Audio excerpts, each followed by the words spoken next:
Hello, welcome to my YouTube channel. जैसे कि मैंने बताया था कि जीएमसीएच सेक्टर चंडीगढ़ सेक्टर 32 में इसमें एमबीबीएस, बीडीएस, बीएचएमएस और बीएससी नर्सिंग और अदर पैरामेडिकल कोर्सेज होते हैं। इन तीनों की काउंसलिंग हो सकी है। अब जी सेट जो कि बीएससी नर्सिंग और पैरामेडिकल के लिए था, उसका रिजल्ट आ चुका है।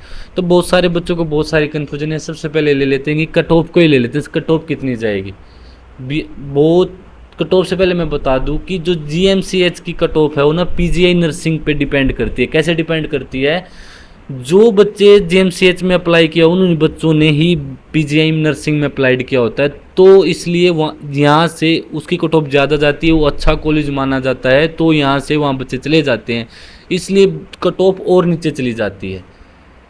ठीक है, अब कट ऑफ की बात करो। सबसे पहले कि बहुत सारे बच्चों को है कि सीटें कम है, किस किस बच्चे को पार्टिसिपेट करना चाहिए काउंसलिंग में। सबसे पहले बता दूं, हर एक बच्चे जिसकी बच्चे की रैंक 300 तक है उस बच्चे को तो पक्का ही पार्टिसिपेट करना चाहिए। क्यों? क्योंकि ना जिन बच्चों का एम ना बीएससी नर्सिंग है वो बीएससी नर्सिंग के लिए आएंगे, चाहे उसकी रैंक 150 हो या 110 हो या 180 हो। और जिस बच्चे का एम ये है कि किसी भी पैरामेडिकल में मिल जाए तो उनके लिए मौके की बात है। जिसका अगर 150 तक गई और उस बच्चे ने नहीं लेनी थी, अगर तो 151 वाले बच्चे के लिए तो मौका है ना, वो पैरामेडिकल में ले सकता है। तो इसलिए मैं तो ये बोलूँगा कि हर एक बच्चे को पार्टिसिपेट करना चाहिए काउंसलिंग में।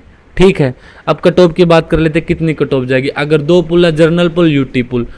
जर्नल पुल की बात कर लेता हूँ, कट ऑफ हाई रहेगी क्योंकि सीटें कम है। अगर मैं बीएससी नर्सिंग की बात करूँ तो कहाँ तक मिल सकती है? बीएससी नर्सिंग में अगर आपके 78 से लेके 80 तक हैं तो आपको पक्का एक सिक्योर सीट मिल सकती है बीएससी नर्सिंग में।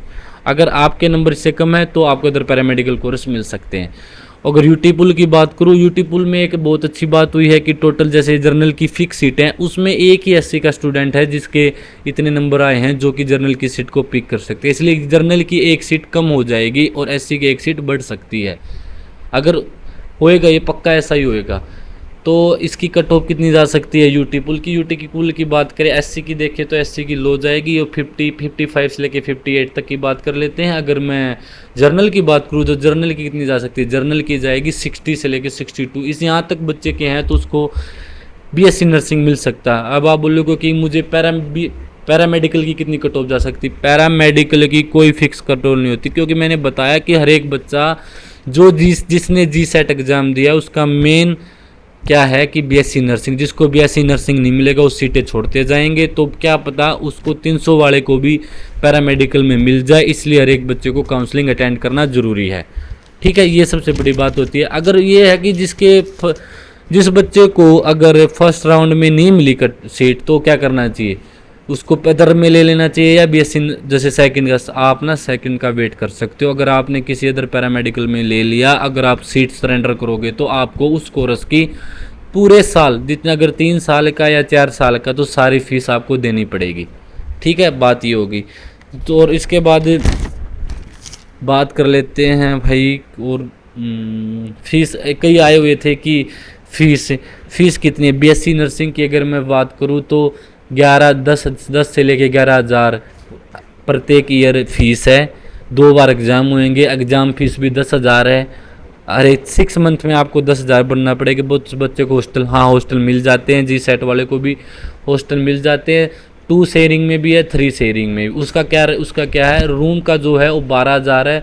12,000 ही बिजली का बिल है और 1 या 2,000 रुपये वाटर का बिल है, और मैस की सुविधा भी है। अगर आप हॉस्टल में रहोगे तो आपको मैस कंपलसरी है, जिसकी फ़ीस 3500 रुपये है।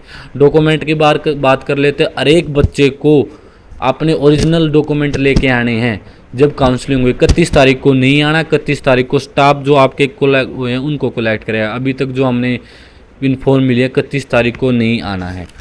ये है चीज़। Okay, thank you.